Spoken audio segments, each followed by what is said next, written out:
فبأي آلاء ربكما تكذبان ومن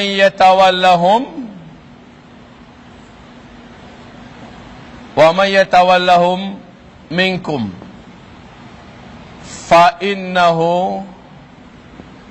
minhum. Ini yang ngeri itu Bapak Ibu. Waman, dan barang siapa yatawallahum, yang mengangkat mereka sebagai wali, minkum, di antara kamu, fa innahu minhum, maka sesungguhnya dia masuk ke dalam golongan mereka. Apa enggak ngeri itu? Apa enggak ngeri itu? Siapa yang mengangkat Yahudi sebagai wali, siapa yang mengangkat Nasrani sebagai wali, dia yang mengangkat ini nih Yahudi, ini Nasrani, kita ngangkat dia sebagai wali, maka kita digabungkan oleh Allah jadi mereka.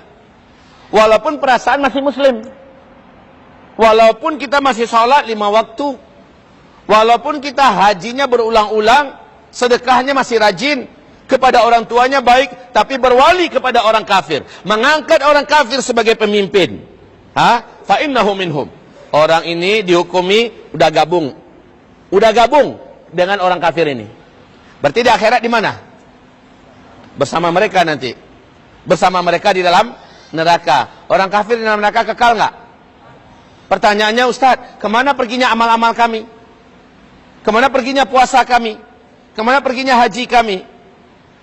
Allah telah batalkan seluruhnya. Apabila syahadat kita menurut Allah sudah batal, apabila menurut Allah kita sudah murtad, ya, maka langsung semua amal kita dibatalkan oleh Allah. Coba lihat Pak, di ayat 54, loncat sebentar, nggak apa-apa. Loncat sebentar ke ayat 54. Perhatikan. Serem loh Pak.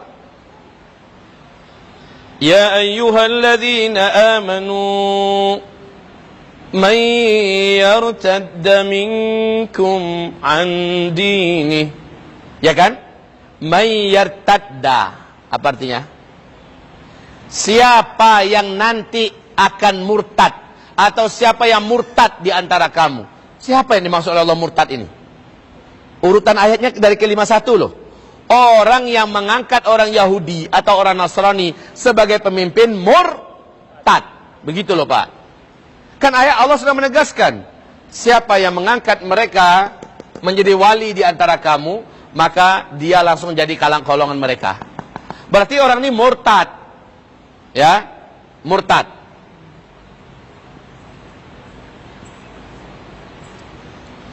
Coba Bapak Ibu pelajari di dalam 10 pembatal syahadat, 10 pembatal Islam, 10 penggugur iman, 10 penghapus Islam, ya, yang telah disepakati oleh para ulama ahlus sunnah wal jamaah, sepakat mengatakan siapapun orang Islam yang mengangkat orang kafir sebagai wali, dia kafir.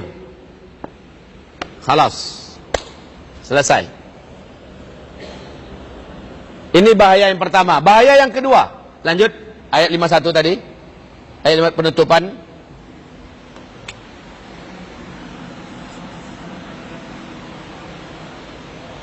Ya. Innallaha la yahdil qaumal zalimin. Innallaha la yahdi, sesungguhnya Allah tidak akan memberikan hidayah kepada kaum yang zalimin. Ya.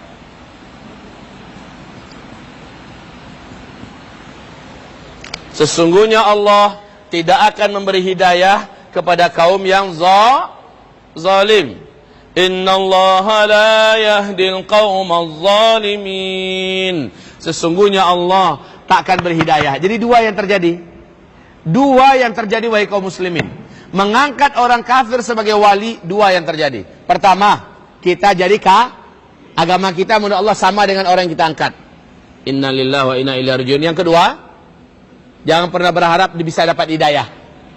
Jangan pernah berharap siapapun yang mendoakannya, siapapun yang mendakwahinya, siapapun yang mendatangi dan menasihatinya, kalau menurut Allah dia sudah tidak berhak mendapat hidayah, dia tidak akan pernah dapat hidayah.